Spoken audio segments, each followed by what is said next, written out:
Hello दोस्तों, मैं राजगौरव आपका स्वागत करता हूं LNMU इन्फो चैनल पर। दोस्तों, इस वीडियो में मैं पार्ट 1 के BA, BSc, BCom के हिंदी आरबी हिंदी जो होता है पेपर का, उसका मैं VVI ऑब्जेक्टिव प्रश्न बनाने वाला हूं। ऑब्जेक्टिव का ये मेरा फर्स्ट वीडियो होगा जिसमें कि VVI ऑब्जेक्टिव होगा, ठीक। और कुछ वैसे मैं लेखकों का भी नाम लिखूंगा, कभी कभी जिनके पंक्ति दे दिया जाता है और उनका नाम पूछा जाता है, या फिर उनके चैप्टर का नाम दे दिया जाता है और लेखक का नाम पूछा जाता है, तो वो भी मैं आपके बीच रखूंगा। साथ ही मैं पैटर्न भी बताऊंगा किस तरह के कैसे ऑब्जेक्टिव को बनाया जाता है। चलिए दोस्तों, बिना समय गंवाए एक बार फिर से आपका स्वागत करते हैं LNMU इन्फो चैनल पर और देखते हैं आरबी हिंदी के प्रश्नों को, जो कि ऑब्जेक्टिव प्रश्न आपके सामने आएंगे। यह पार्ट 1 के लिए है, ठीक। चलिए देखते हैं। BA, BSc, BCom, RB Hindi part 1, यानी ये तीनों के लिए काम करेगा। तो 14 सितंबर का महत्व किस दिवस के रूप में है?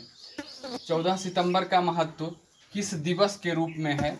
तो हम लोग जानते हैं कि यहाँ जो कौन नंबर ऑप्शन दिया है योग दिवस, तो योग दिवस तो होगा नहीं, क्योंकि 21 जून होता है इसका, ठीक। हिंदी दिवस जो होता है, हिंदी दिवस ही होगा इसका 14 सितंबर का, क्योंकि शिक्षक दिवस तो 5 सितंबर होता है, ठीक। और बाल दिवस हम लोग जानते हैं 14 नवंबर। इसका मतलब गो नंबर ऑप्शन जो है हिंदी दिवस ही इसका आंसर हो जाएगा। चलिए दूसरे नंबर प्रश्न पर चलते हैं। शिक्षक दिवस कब मनाया जाता है? टीचर्स डे कब मनाया जाता है? तो ये हम लोग जनरली रूप से जानते होंगे कि 5 सितंबर को शिक्षक दिवस मनाया जाता है, सर्वपल्ली राधाकृष्णन के जन्म दिवस के अवसर पर, ठीक। तीसरा नंबर क्वेश्चन, प्रारूपण का अर्थ क्या है? प्रारूपण का अर्थ संक्षेपण है, पल्लवन है, कार्यलयी प्रारूप है या निरीक्षण है? तो इसका आंसर हो जाएगा कार्यलयी प्रारूप। कार्यलयी प्रारूप हो जाएगा, क्योंकि हम लोग देख रहे हैं किस प्रकार का प्रश्न है। बहुत सारे क्वेश्चन जो है डेट पर दिए जाते हैं, जो कि इजी होते हैं, और यही क्वेश्चन ही दिए जाते हैं। 2020 में ये क्वेश्चन दिया गया था, ठीक। हमने उसका आंसर शीट भी बना के इस पर अपलोड किया था, वीडियो आप देख सकते हैं, ठीक। 2020 में ये क्वेश्चन 2020 में क्वेश्चन आया था और 2018 में यह क्वेश्चन आया था, ठीक। हालांकि बहुत कम ऑब्जेक्टिव होते हैं, तो उसी के रूप में लिखने के लिए दिया गया था कि इसके विषय में लिखिए, ठीक। चलिए, ऑब्जेक्टिव तो उस समय नहीं था, लेकिन इस तरह का बना के दिया गया था कि आप 14 सितंबर के महत्व पर प्रकाश डालें, ठीक। तो आया हुआ है ये क्वेश्चन, और निश्चित रूप से आएगा। बहुत हल्का क्वेश्चन रहता है, ऐसा नहीं रहता है कि साफ टफ रहता है, बना नहीं सकते हैं, बिल्कुल बना सकते हैं। बस धैर्य से देखते जाइए और 2-3 वीडियो इस तरह का देख लीजिएगा, तो आपको एकदम क्लियर हो जाइएगा, एक भी क्वेश्चन नहीं छूटेगा, ठीक। चलिए, ये क्वेश्चन जो है 2020 में आया हुआ है। हमने इसका क्वेश्चन आंसर बना के, जैसे एग्जाम हुआ था तो उसके क्वेश्चन का आंसर शीट बना के, आंसर की बना के अपलोड किया है। प्लेलिस्ट में आपको मिल जाएगा, आप जाके देख सकते हैं कि ये क्वेश्चन पूछा गया है 2020। अमुक पत्र के उत्तर की प्रतीक्षा क्या कहलाती है? अमुक पत्र के उत्तर की प्रतीक्षा क्या कहलाती है? इसका आंसर देखिए, कार्यालय आदेश, अधिसूचना, अनुस्मारक। क्या इसका आंसर होगा? तो इसका आंसर हो जाएगा अधिसूचना, ठीक। किस कवि का असली नाम वैद्यनाथ मिश्र था? यानी वैद्यनाथ मिश्र किस कवि का असली नाम? तो इसका आंसर हो जाएगा नागार्जुन, ठीक। ऑप्शन में दिनकर दिया हुआ है, जिसका हम नाम जानते हैं रामधारी सिंह दिनकर, अज्ञे का भी जानते हैं और मुक्तिबोध का। इसका मतलब नागार्जुन का जो है नाम, असली नाम बौद्धनाथ मिश्र, ठीक। चलिए next number question, 6 number question देखते हैं। अनुराग का विलोम क्या होता है? तो अनुराग का क्या हो जाएगा विलोम? विराग।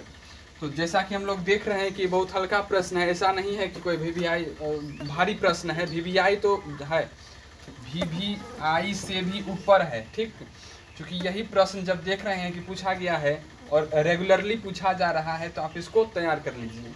कोई भारी प्रश्न है नहीं, सब इजी है। चलिए, कुछ मैं ऐसे आपके सामने रखता हूँ पंक्ति, जो कि या तो पंक्ति होंगे, उसके लेखक का नाम, या फिर चैप्टर का नाम देके लेखक का नाम पूछा जाएगा, कवि का नाम पूछा जाएगा। चलिए देखते हैं। मधुमय देश प्रसाद की किस मूल कृति से है? मधुमय देश, ये जो चैप्टर है, ठीक, ये प्रसाद की किस मूल कृति से है? तो इसका आंसर हो जाएगा चंद्रगुप्त। ठीक, इन्होंने एक लिखा है चैप्टर चंद्रगुप्त, उसी के अंतर्गत ये है। कहने लगा चांद, दूसरा नंबर देखिए, कहने लगा चांद किस पुस्तक से उद्धृत है? आप इसका आंसर बताइए।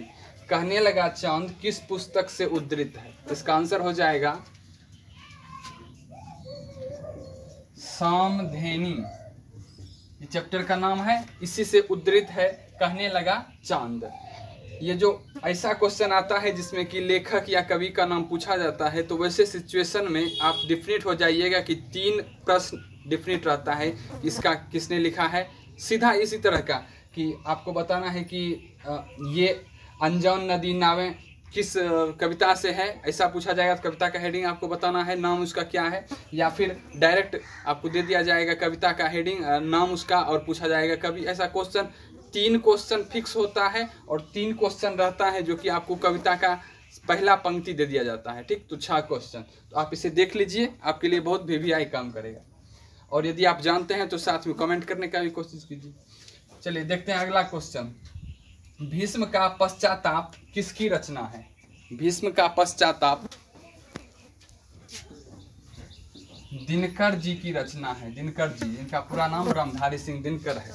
धर्मवीर भारती का जन्म कहाँ हुआ? धर्मवीर भारती का जन्म इलाहाबाद में हुआ। इलाहाबाद, जिसका नाम बदलकर प्रयागराज रख दिया गया है अभी, तो वहीं हुआ जन्म धर्मवीर भारती का। ठीक, कुबेर का एक पर्यायवाची शब्द लिखें। कुबेर का पर्यायवाची साइनोनिम क्या होता है? तो धनपति दे सकते हैं आप, धनपति। यदि आप जानते हैं तो कमेंट करके जवाब दें। भस्मांकुर के लेखक कौन हैं? कमेंट कीजिए। भस्मांकुर के लेखक कौन हैं? इसका आंसर हो जाएगा नागार्जुन। नागार्जुन हो जाएगा। नेक्स्ट नंबर क्वेश्चन देखते हैं। ये अनजान नदी की नावें कौन सी कविता है? यानी पहला पंक्ति आपको या कोई VVI पंक्ति उठा के आपके बीच दे दिया जाता है और पूछा जाता है कि ये कौन सी कविता है, तो कविता का आपको नाम बताना है। इसका आंसर हो जाएगा सांझ का बादल। इस कविता का नाम है सांझ का बादल। ठीक, नेक्स्ट चलते हैं। 7 गीत वर्ष के रचयिता कौन है? 7 गीत वर्ष के रचयिता धर्मवीर भारती हैं। धर्मवीर भारती हैं। ठीक, दिनकर की किस कविता पर ज्ञानपीठ पुरस्कार मिला? दिनकर जी ने जो कविताएं लिखी हैं उनमें से किन कविता पर उन्हें ज्ञानपीठ पुरस्कार, जो कि साहित्य के क्षेत्र में दिया जाता है, मिला? तो इसका आंसर हो जाएगा उर्वशी।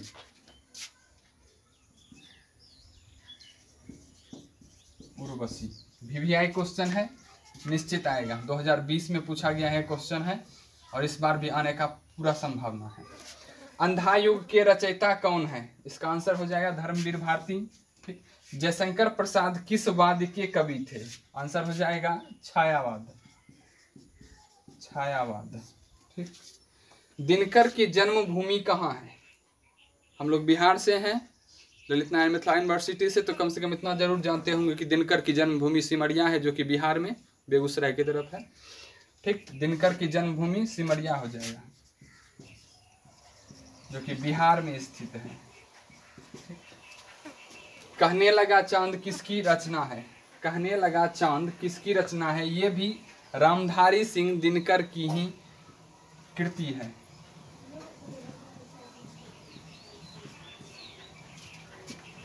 कहने लगा चांद। गुनाहों का देवता किसकी रचना है? तो धर्मवीर भारती की रचना है गुनाहों का देवता, और 2020 में प्रश्न आया हुआ है। ठीक, VVI।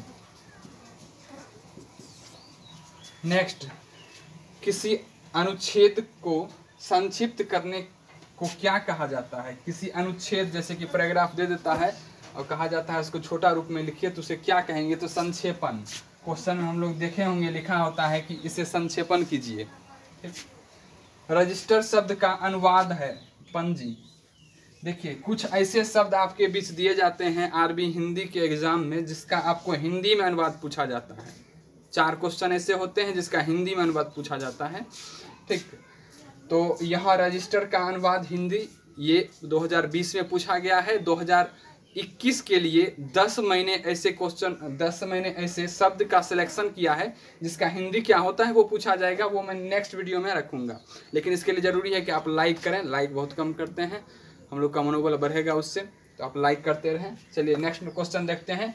निराला किस काल के कवि हैं? निराला छायावाद काल के कवि हैं, ठीक है। सूर्यकांत त्रिपाठी निराला इनका पूरा नाम है। और इनकी एक क्वेश्चन ये भी पूछा जाता है कि इनकी पुत्री का नाम क्या है, तो सरोजा हो जाएगा इनकी पुत्री का नाम, ठीक। और सारे क्वेश्चन हैं, ठीक, लेकिन मैं आपको एक डेमो के रूप में VVI क्वेश्चन दिखा रहा हूं कि किस तरह के क्वेश्चन रहते हैं। और ये क्वेश्चन यदि आप कर लेते हैं तो ये डिफिनिट क्वेश्चन रहेंगे। This question are guided by professor and pass out student. So thanks for seeing this video. ये वीडियो देखने के लिए आपको बहुत बहुत धन्यवाद, ठीक। मैथिली बीच बीच में शब्द आ जाता है,